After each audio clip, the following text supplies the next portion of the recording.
Good evening, Africa. It is 10 p.m. here in the Kenyan capital, Nairobi. That is awash with activity tonight, only hours before Uhuru Kenyatta is sworn in for a second term as president. And it is 9 p.m. in Kigali, Rwanda, that is sighing with relief after its neighbor, Uganda, clarified that President Museveni has no intention to overthrow President Kagame. And it is 7 p.m. in the Ivorian capital, Abidjan, that will be hosting a special meeting of African and European leaders in just under 48 hours. I'm your host, Linda Gutu, but first a quick look at Africa in 60 seconds.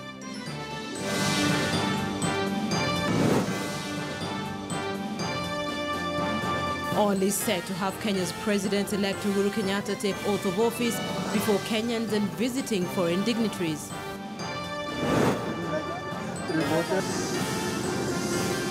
African leaders and their European counterparts converge in Ivory Coast to discuss the future of African youth. Zimbabwe honors its former leader by declaring his birthday a public holiday, even as his closest allies face prosecution. And we'll be focusing on the global campaign to end violence against women and girls.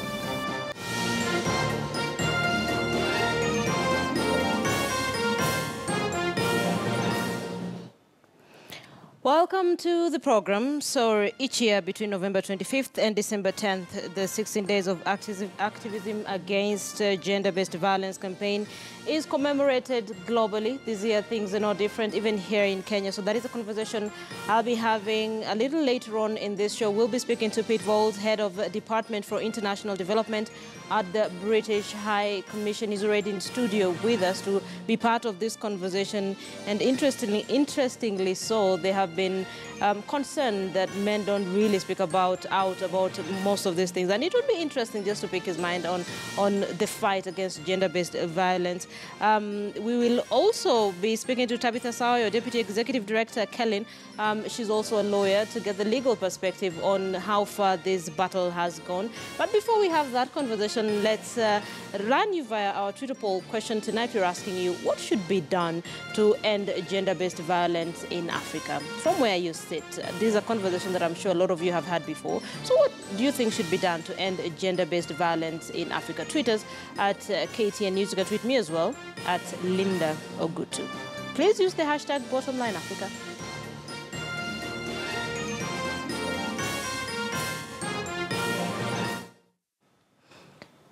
Security has been heightened in Kenya's capital, Nairobi, ahead of tomorrow's inauguration of President Uhuru Kenyatta for his second term in office. The government says more than 20 heads of state and government are expected to attend Uhuru's inauguration, including Israeli Prime Minister Benjamin Netanyahu and a number of African leaders.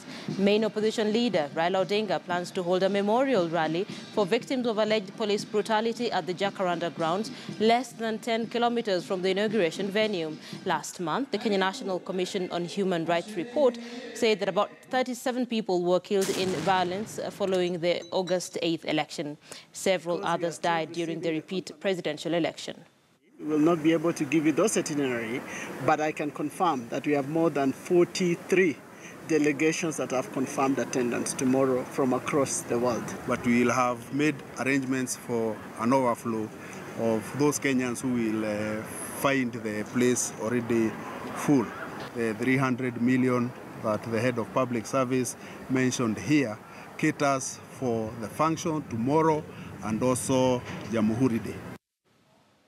Separately, several African heads of state, among them Jacob Zuma of South Africa, Nigeria's Muhammadu Buhari, and King of Morocco Mohammed V, are among those that have left their countries for Ivory Coast ahead of the upcoming AU-EU summit. The summit is an opportunity for the EU to renew its commitment to put human rights at the heart of its work, including its migration response. The Europe-Africa summit on Wednesday and Thursday, most of the leaders who have left their countries are expected to make a stopover in Nairobi for tomorrow's inauguration of President-elect Uhuru Kenyatta.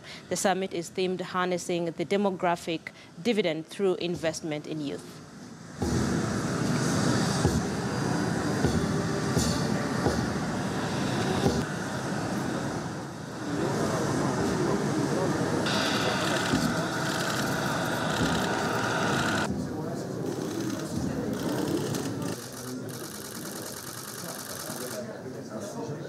longer.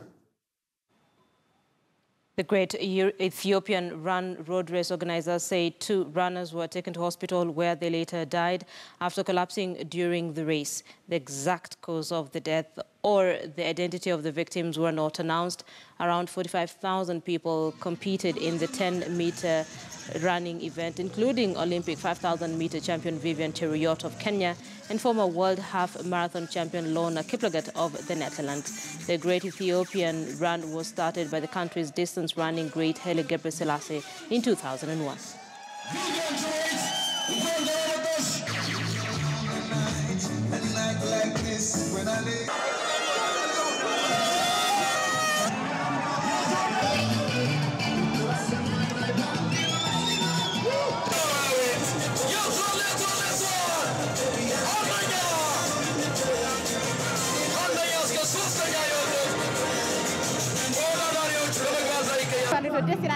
I have been training for the race and there was a battle for the finishing line, but I was well prepared for it. A winner from this race, both men and women, they are upcoming athletes. And the prize money this year is it's 100,000 girls, which means it's a lot for this athlete. And the top 3, both men and women, they are a new face. Tech, it is the fun and happiness you see on people's faces. More than 48,000 have registered for the race this year. I expect the number to rise next year. Sudan has arrested a militia chief described by a human rights group as the poster child for Janjaweed atrocities in Darfur, 9 years after he was appointed as government aide. Musa Hilal was arrested by Sudan's counterinsurgency forces after fierce fighting near his hometown in North Darfur. The arrest was carried out by the Rapid Support Forces after the death of 10 of its members, including a commander. He has been accused of being a leader in the pro-government Arab Janjaweed militia, which carried out a campaign of ethnic cleansing in Darfur in 2003 and 2004.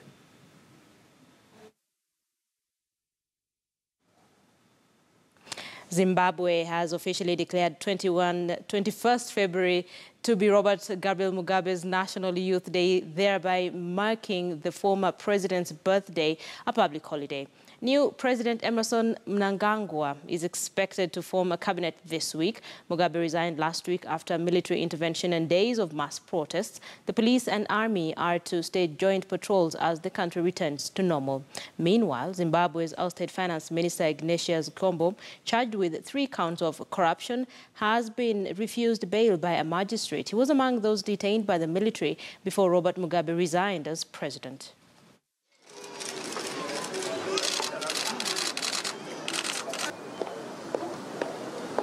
Law enforcement agents are already receiving reports of looting and illegal occupation of other people's properties, particularly farms and houses. This behavior is criminal and against the spirit of non-vengeful retribution and will be met by the full wrath of the law. You soon notice the ZDF and ZRP members conducting joint patrols, especially in the Harare Central Business District. We urge you all, progressive Zimbabweans, to respect the country's laws. Meanwhile, leading critic of ousted Zimbabwean President Robert Mugabe, Pastor Evan Mawarire, has called for the 93-year-old to face justice. He said the people need steps to be taken against corrupt officials for there to be closure. This even as protest reports indicate that Mugabe's wife, Grace, was now concentrating on plans to build a university in his honor. It's important that the kind of justice that is served is not a justice that is selective or a justice that is, almost different, because this is not about retribution. I think there is a sense that he at least should face some form of Truth and Reconciliation Commission.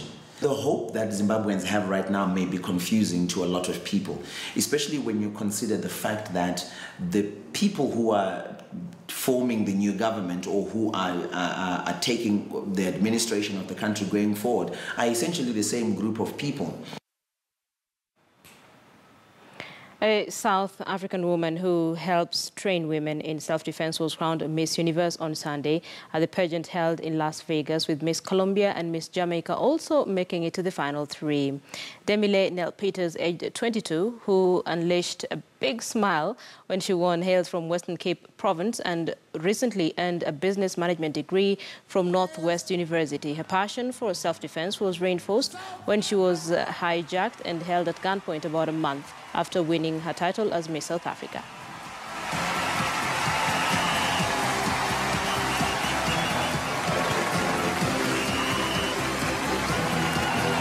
Take your first walk as Miss Universe.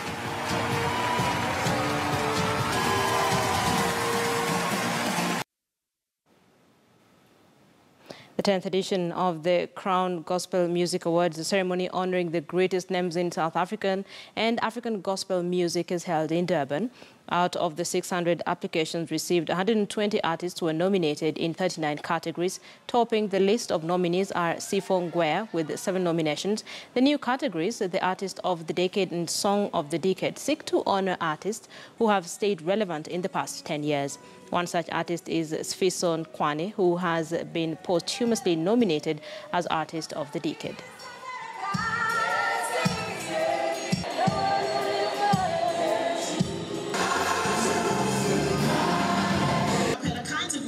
And the nominees are... It touches the souls, it encourages people, even if you had challenges in life, but it can lift up your spirit. It's been a long journey. I'm delighted to say the first time this thing started, I've been coming here all the way. In fact, I don't remember missing one of them. I've been coming here, I've been nominated many times, won numerous awards. So it's my greatest excitement to be here tonight. There are good results coming from gospel, visible results as to what you do, what you can get, and all the God's promises. When you work accordingly, He has a way to reward you with the good news on the good. You're watching Bottomline Africa. Thank you for staying with us. Let us now take a short break. We'll be back.